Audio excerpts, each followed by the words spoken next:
মেয়ের বায়না এই যে চিলি পনির খাবে। তো নিরামিষ দিনে না চিলি পনির করা আমার একটু চাপ হয়ে যায়, মানে সস ফস ইউজ করি না, যেহেতু আমাদের দোকানে সব সসগুলোই নো গার্লিক নো অনিয়ন নেই, মানে সব সসই গার্লিক অনিয়ন।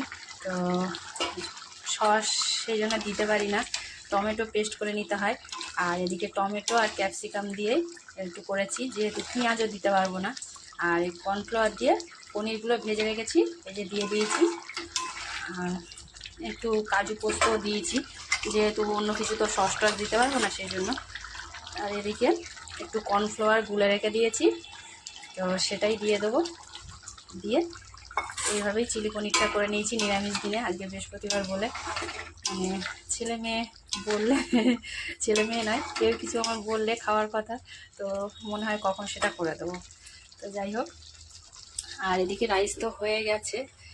এবার আমি সেন্টারে যাব, 10:30 বেজে গেছে, সেন্টারে বেরোবো। আর আলুর দমও করে নিয়েছি। তো ব্যাস, রান্নাবান্না এই পর্যন্ত কমপ্লিট হয়ে গেছে।